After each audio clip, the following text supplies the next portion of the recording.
Welcome back to Disney Coffee and Book Talk. Today we are doing a book review of The First Witch of Boston by Andrea Catalino.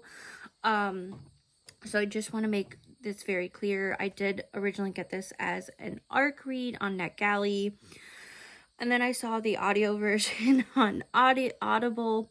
So I grabbed that and I just listened to it. So I do want to keep that in mind. I don't think it's available on NetGalley anymore, but if you have excuse me, if you have an Audible subscription, it's in the Audible Plus, so you can take a read for yourself. Otherwise, it is available in all other places. Okay.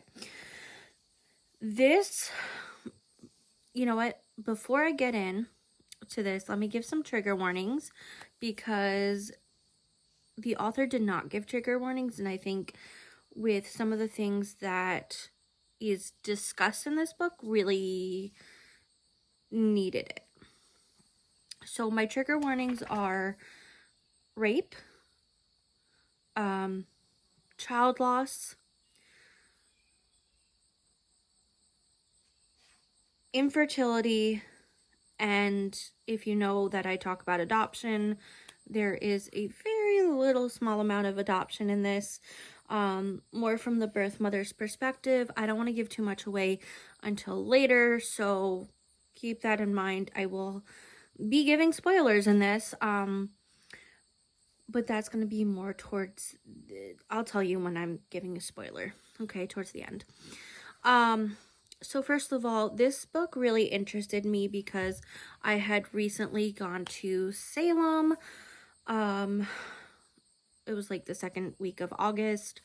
Random, let's just go. It was kind of like a random trip. I'm doing a little bit of a research on specifically Dorothy Good, who was the youngest accused witch during the Salem witch trials, which was 1692 to 1693, just to be very clear. But I'm also doing research on how adoption and child welfare was during colonial times, especially during this time of period.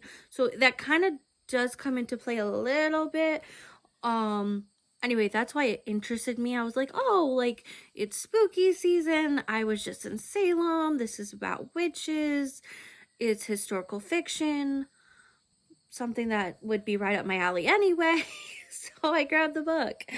Yeah, I really, wow. So first off, wow, I can't speak. First off, it starts off with Thomas, who is our main male character, and so I'm trying not to give too much away, but his wife passed away at this point. So it starts off with that, and I don't remember if it was like a clean transition, but then it goes into telling the story about how he met his wife and their life together, them moving from London to Massachusetts. And so like the rest of the book goes that way. Like that's the rest, majority of the book. So our main female character is Maggie, his wife. And she is a midwife. She has her own apothecary. So if you don't know what that is, she works with herbs as a healer. And because a lot of people don't understand science, especially science wasn't like what it is now, right? But they use a lot of natural herbs, and how, because she had like understanding of bodies and herbs, and she kind of had this like sixth sense of certain things, not only did people think she was weird, also I want to mention, for a woman, especially during this, we're talking colonial times, So not to say that we don't still have a really misogynistic, patriarchal, society, but women were supposed to be seen as quiet and dainty and not have their own opinions and not be educated, all this stuff, right? But she was very much her true self. She had, she was outspoken. She didn't, I'm not going to say she didn't care about how that could affect her, but she sometimes, her mouth worked faster than her brain sometimes. Let's just put it that way. And that's not a bad thing. It's just during this time, like, especially with you being outspoken and then you have all these other things, people just didn't seem to get along with you. You could rub them the wrong way. People would easily accuse people of being a witch, right? Which is what comes into play. So for a while, she's struggling with infertility. She's helping, other women give birth and have other whatever issues, stuff like that. She finally has her baby, Betsy, or technically her name is Elizabeth, but they call her Betsy. And meanwhile, her husband Thomas was being targeted by a widow. This widow happens to remarry the former governor, so this will all come into play. But this woman, right, this other woman,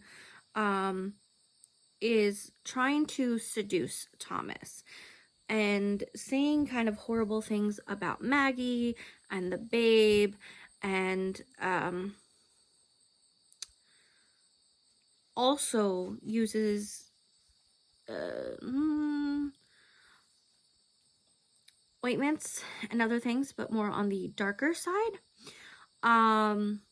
So there's definitely some things, but they can't accuse her without implications to Maggie, so that gets really, really complicated. But yeah. Anyway, continuing on, Betsy, unfortunately, trigger warning, child loss. She dies due to scarlet fever. I personally think she was cursed, the way that the story was told, that this woman, right, this widow, did some horrible things, not only to Maggie, but to Betsy, as well as to Thomas. I don't want to give too much away, but let's just continue on. This is a really important part. So with the loss of her child, Maggie breaks down, right? Which is very normal. She's grieving, but for the town, the society, they're like, oh, she's like, her grief is very strange. She's seeing, like, to Thomas, she's like, she's literally seeing her little girl still in the house. It's a ghost of her, but we don't know that till later, so sorry, I'm like kind of skipping forward. Anyway, but it looks like she's just talking to no one, right? And she's just grieving for so long, and it's just not normal to the rest of society, including Thomas. But Thomas loves his wife, and he's trying to support her, but he's also very frustrated because as she's going through this grief, the worse that her mouth gets, and when I say that, I mean, like, she's a little bit meaner, she's a little bit more outspoken, she really just does not care. She does not hold her tongue back, and that leads to her being accused as a witch. So she gets arrested, and during her trial, again, she does not hold back. She says what she wants. She knows that it doesn't matter at this point. you're going to be accused, you're going to be found guilty. Like, they're going to just find some way of accusing you, right? Or of you being guilty. So she tells the truth, but she also says, like, you guys are going to find any type of evidence to make sure I'm guilty. Like, there's no way I can get around this, right? And majority of the town is against her. So before her last night of being alive, skipping forward. So before her last day of trial, where she's, said, yep, she's a witch and she's being accused, they have these 3 women that supposedly wrote a book of how to tell if someone's a witch. And they strip her naked and they inspect every part of her body. Like, can you imagine? Like, they're all up in your crevices. It's... And then one of them kind of pretends to draw blood, but she doesn't actually draw blood. And she's like, well, she has the mark of the witch, but it was really the thumb. It was a nail print in her skin from when they were examining her. And she explains that. Which Maggie called out during the next day on trial. And the court is in an uproar. They, of course, find her guilty. So the next night, right? No, my bad. I'm still skipping forward. So later that night, before the day trial, she is being watched by one of the bailiffs, right? Overnight. And so in this part of seeing if she's a witch, she's not allowed to sleep. And they leave the door open. The guy's there, right? And they're going to see if her familiar, which is, an animal that works with you. And she does have a cat named Molly, so I do want to make it clear that, they're waiting for Molly to be there. So majority of the night, nothing happens. She's just talking to the bailiff. They're kind of telling their story of their child loss. They both had lost children. And then at one point, an apparition of Betsy appears. And she runs out the door. And Maggie says, follow her. So the bailiff follows her through the jail kitchens, where there's a woman who sees the apparition and faints. The bailiff brings her in.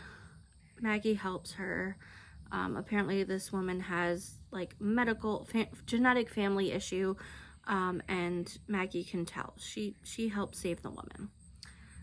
And it was almost over, right?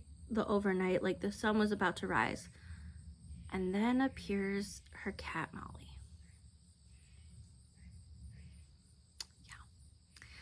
Yeah. I mean, again, as we know, Maggie already knew, like, there was no way of being acquitted. Like, she was going to be found guilty either way. She was like, I'm done. Like, she was surprised that Molly even showed up, because it was a large distance from where she lived to where she is being held. So she was shocked that Molly even appeared. And yeah. So anyway, the next day, right after they talk about the 3 women who, had examined her, the bailiff talks about this whole thing. And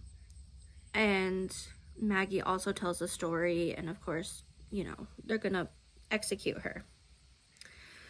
So that night, her last night, that's what I was trying to get to. She was about to be raped.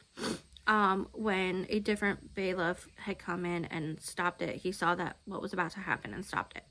Now, I do want to make it clear, she does talk about her being raped when she was younger a few different times, or there was like a lead up to it, but at this point she finally she hadn't told her husband, and so she tells her husband, who is able to spend the night with her, the last night, the story of how she was raped at 15 and she had a baby girl and she was forced to give this baby up for adoption. This is also the same time that Thomas tells Maggie that he cheated on her, although it wasn't his fault. It was that widow. He had poisoned her and seduced him, and he had no control. So they forgive each other, and Thomas vowed to return to London to find Maggie's biological daughter, you know, the oldest one. So after her execution, that's exactly what he did. He goes, he finds her because he had her name, and he tells her of her mother. Now, I kind of gave a little bit away, but I just, this is kind of where my review comes in, okay? As an adoptee and as someone who talks about adoption, sorry about that. Always get interrupted when I'm trying to film. Anyway, so this is where my main review comes in, okay? The way that not only infertility was treated, right, in this book specifically, and I wouldn't even say that like Maggie was desperate to have a baby, because if so, like they would have found a way to adopt, because yes, although it wasn't called adoption, it very much still existed, or did exist back then. They didn't. They kept trying. And they were, like I said, blessed to finally have Betsy. But the way that Thomas honored Maggie, not only as a birth mother, but as a stepfather, right, technically, was quite beautiful. So anyway, continuing our summary, again, this is going to be a spoiler for the end. He goes to find her. He tells her everything about Maggie. Maggie tells the daughter everything about Maggie, right? The daughter the daughter was told that Maggie had died during childbirth. This is quite common up until the late 80s-ish, that birth mothers died during childbirth, right? If it wasn't open or kinship, usually the birth mother got a bad rap or something like that. It's just terrible. So Thomas told the daughter the truth and offered to take her back to Massachusetts if he wanted, or if she wanted, sorry. So he's getting ready to leave on his ship. At this point, he's a captain, and she suddenly shows up the next day and wants to go with. Completely her choice. She's an adult. Cool. And one of his crewmen was like, oh, who is this woman? And his immediate response was, this is my daughter.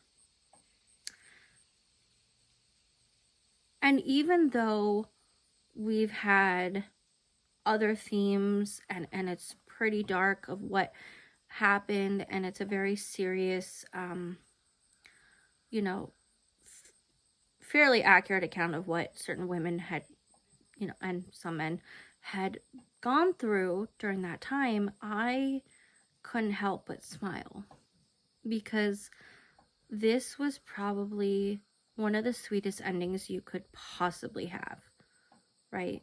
Despite all the horror that happened, this was truly one of the sweetest endings.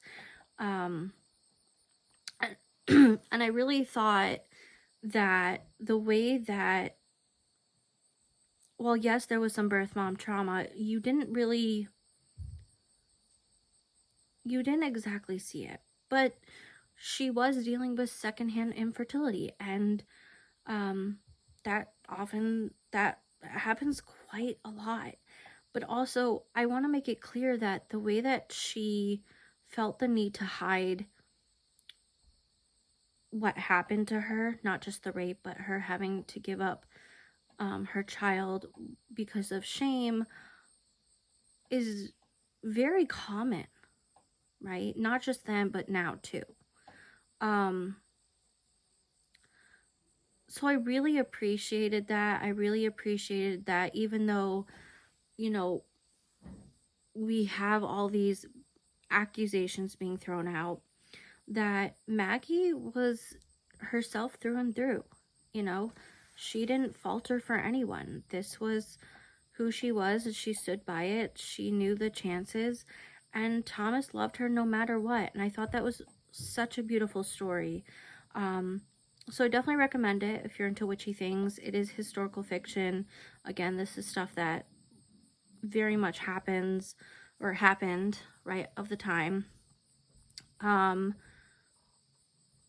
It's great for any time of the year, but you know, with spooky season, Halloween coming up, definitely go check it out. Yeah, I hope you guys enjoy this book review, and I'll see you guys in another video.